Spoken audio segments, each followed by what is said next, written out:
volta com o capítulo de número 9 da nossa série de estudos da Palavra de Deus. Estamos numa série estudando sobre Jesus não fundou uma igreja de pedras. E nesse capítulo 9 queremos trazer um resumo da graça de Deus. Um resumo da graça de Deus para você que nos assiste através do nosso canal. Veja aí os demais capítulos, são 10 capítulos. Esse é o capítulo de número 9. Então você pode ver no nosso canal no YouTube e ser edificado pela palavra de Deus. Então nesse capítulo 9 vamos falar sobre um resumo da graça. A graça de Deus, ela é a maravilhosa misericórdia que Ele nos concede. É uma dádiva de amor que nos liberta da condenação e nos dá acesso à vida eterna. É uma dádiva que temos por meio de Cristo. E a Bíblia nos ensina que a graça de Deus foi manifestada para nós através da morte e ressurreição de Jesus Cristo. Efésios capítulo 2, versículo de número 8 e 9, diz assim o texto da palavra de Deus para você que nos acompanha. Vocês são salvos pela graça, por meio da fé. E isto não vem de vocês, é dádiva de Deus. Aqui estou lendo a versão Bíblia Sagrada, nova versão transformadora, que diz: vocês são salvos pela graça por meio da fé. Isso não vem de vocês, é uma dádiva, é um presente de Deus. Outra tradução diz: porque pela graça sois salvos mediante a fé, e isso não vem de vós, é dom de Deus, é uma dádiva de Deus, e não de obras, para que ninguém se glorie. Vamos ver se eu tenho essa versão aí, para você que está nos assistindo pela TV Explosão da Rede, para você que vai nos assistir também, porque vai nos assistir também outra oportunidade pelo nosso canal no YouTube. Olha o que diz aqui na King James: porquanto pela graça sois salvos por meio da fé. E isto não vem de vós, é dom de Deus. Vamos repetir esse texto? Porquanto, como que a gente é salvo? Por causa das nossas obras? Não. Olha o que diz o texto: pela graça. O que é graça? Favor imerecido. Quer dizer, não é por merecimento. Então, pelo favor imerecido de Deus, nós somos salvos. Por meio da fé. O que é fé? Fé é o firme fundamento das coisas que não se vê. A convicção de fatos que ainda não existem. Então, porquanto pela graça sois salvos, por meio da fé, da confiança, da convicção, da certeza. A fé é a certeza, é a confiança, é o contrato. E isto não vem de vós. A salvação, a fé não vem de vós, porquanto pela graça sois salvos por meio da fé. E isso não vem de vós, é dom de Deus. A salvação, a fé, é tudo dom de Deus. Porquanto pela graça sois salvos por meio da fé. E isto não vem de vós, é dom de Deus. Outro texto diz que é dádiva de Deus. Olha o que diz a nova tradução na linguagem de hoje: porque pela graça de Deus vocês são salvos por meio da fé. E isso não vem de vocês, mas é um presente dado por Deus. Olha o que diz o versículo posterior, o 9, que diz assim: a salvação não é o resultado dos esforços de vocês. Portanto, ninguém pode se orgulhar de tê-la. Vamos ver o 10. Pois foi Deus quem nos fez o que somos agora, em nossa união com Cristo. E Ele nos criou para que fizéssemos as boas obras que Ele já havia preparado para nós. Então, a salvação não é resultado dos esforços nossos. Ninguém pode se orgulhar: eu fiz isso, por isso que eu fui salvo. Não. É pela graça, favor imerecido de Deus. Por meio da fé. Quando ouvimos a palavra de Deus, ouvimos o Evangelho, o Senhor nos deu fé. E aí estendeu a sua mão e nos salvou. A gente não merecia. Ninguém merece a salvação. A Bíblia diz que todos pecaram, estavam destituídos de Deus. E o salário do pecado é a morte. Todos pecaram, estavam destituídos. Aí o Senhor lança o seu favor imerecido sem nós merecer, porque todos merecíamos a morte. E aí diz, porque pela graça de Deus vocês são salvos por meio da fé. Isto não vem de vocês, mas é um presente dado por Deus. Então a salvação não é resultado dos esforços, do meu esforço do céu, é pela graça. Por meio dessa fé que Deus nos dá, esse dom que Deus nos dá da fé. Portanto, ninguém pode se orgulhar de tê-la.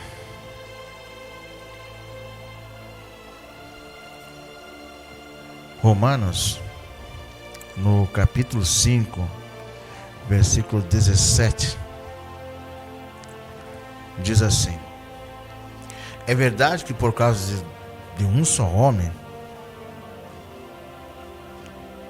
Adão, a morte começou a dominar a raça humana.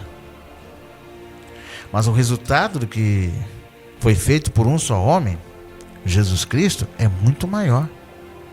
E todos aqueles que Deus aceita, e todos aqueles que Deus aceita e que recebe como presente a sua imensa graça, reinarão na nova vida por meio de Cristo. É verdade que por causa de um só homem, Adão, e por meio do seu pecado de Adão, a morte começou a dominar a raça humana. Mas aí vem um resultado do que foi feito por um só homem também, Jesus Cristo. Há dois resultados aqui, do homem Adão e o resultado de Cristo. E o resultado de Cristo é muito maior. Todos aqueles que Deus aceita, então nós, aí a gente entende uma coisa aqui. É Deus que nos aceita. E todos aqueles que Deus aceita, através da fé dessa pessoa no sacrifício de Cristo, ela é aceita por Deus e que recebe como presente a sua imensa graça. Olha, recebe como presente a sua imensa graça. Entendeu? Deus nos aceita. Todo aquele que Deus aceita, aí Deus nos aceita e a gente recebe o presente. Que presente é esse? Sua imensa graça, seu imenso favor imerecido. Aí diz, reinaremos na nova vida por meio de Jesus Cristo. Amém? Aí o versículo 18 diz assim: portanto, assim como um só pecado condenou todos os seres humanos, assim também um só ato de salvação liberta todos e lhe dá vida. Portanto, assim como um só pecado condenou todos os seres humanos, olha só, um só pecado condenou todos nós, assim também um só ato de salvação de Jesus Cristo liberta todos e lhe dá vida. Olha o versículo 19. E assim, como muitos seres humanos se tornaram pecadores por causa da desobediência de um só homem, assim também muitos serão aceitos por Deus. Muitos serão aceitos por Deus por causa da obediência de um só homem, Jesus Cristo. Veja bem, nós somos aceitos por Deus por causa da obediência de Jesus Cristo. Não é nós que aceitamos Jesus, é Ele que nos aceita.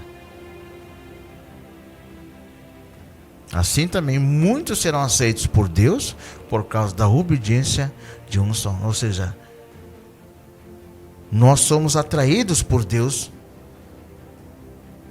e trazidos até Cristo.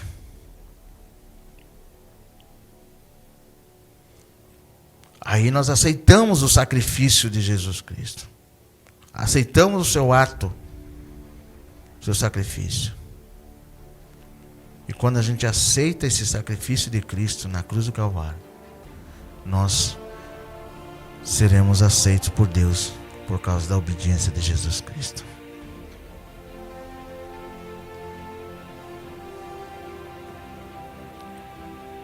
Porque diz aqui numa outra versão, porque pela ofensa de um só a morte reinou por meio dele. Muito mais os que recebem a abundância da graça e o dom da justiça reinarão em vida por meio de um só, Jesus Cristo. Logo, como pelo pecado de um só veio a condenação, assim também pelo justo vem a justificação de vida. Porque como pela desobediência de um só homem, muitos foram constituídos pecadores, assim também pela obediência de um só de Jesus Cristo, muitos serão constituídos justos. Aqui vemos que a graça de Deus nos permite ser justificados por meio de Jesus Cristo. Ele nos dá a capacidade de viver uma vida justa e santa, livre das amarras da condenação. Vamos ver outro texto aí de Tito. Tito 2. Tito 2, versículo 11. O que diz aí? Pois Deus revelou a sua graça para dar a salvação a todos. Pois Deus revelou a sua graça. Estou aqui na linguagem de hoje. Para dar a salvação a todos. Porque a graça de Deus se manifestou, ou seja, vamos pegar essa versão, a graça de Deus se manifestou? Como aqui, na King James, vamos ver. Porquanto a graça de Deus se manifestou, salvadora para todas as pessoas. Ou seja, a manifestação da graça de Deus trouxe salvação a todos os homens.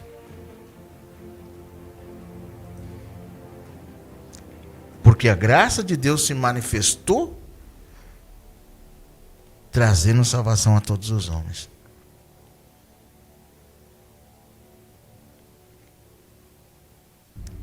Olha o que diz o versículo posterior, versículo 12.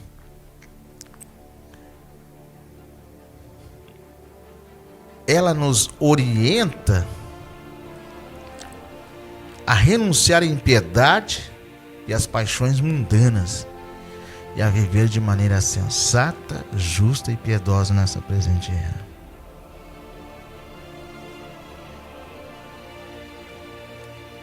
Porque a graça de Deus se manifestou, trazendo salvação a todos os homens, ensinando-nos, orientando-nos a renunciar. Renuncie à impiedade, renuncie às paixões mundanas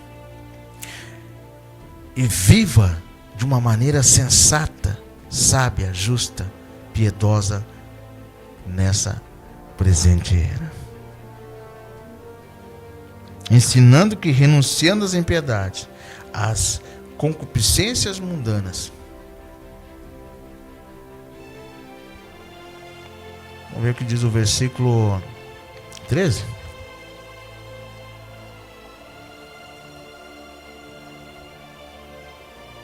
Enquanto, olha, ela nos orienta a renunciar à impiedade, às paixões mundanas, a viver de maneira sensata, justa e piedosa nessa presente era, enquanto aguardamos a bendita esperança.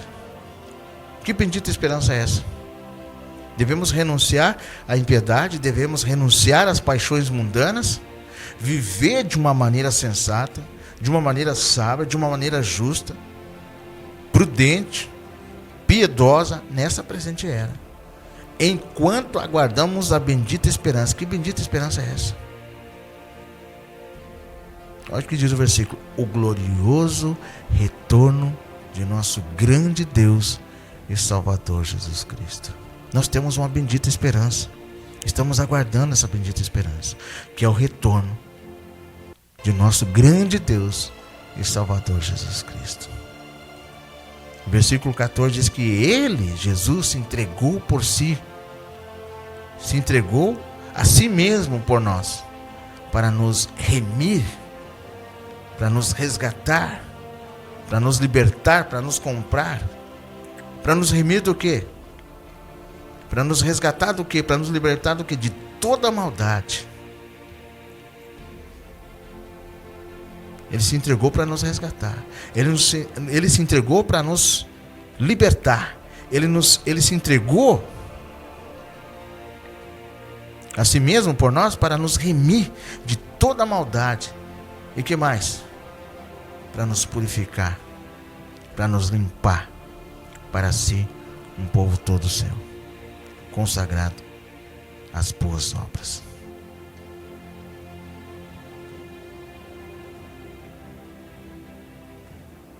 Aqui vemos que a graça de Deus, aqui nós vemos que a graça de Deus nos ensina a renunciar todo o mal e nos dá a bênção da salvação. A graça de Deus é incrível, gente. É uma dádiva de amor presente que nos oferece a capacidade de viver uma vida de santidade, justiça, pureza. É por meio da graça, do favor imerecido de Deus que nós não merecíamos. É por meio da graça de Deus e não das instituições denominacionais que somos libertos da condenação e da morte eterna. Que Deus te abençoe com mais esse capítulo que a gente trouxe para você, que é o capítulo número 9 dessa série de estudo, série 9, um resumo da graça de Deus.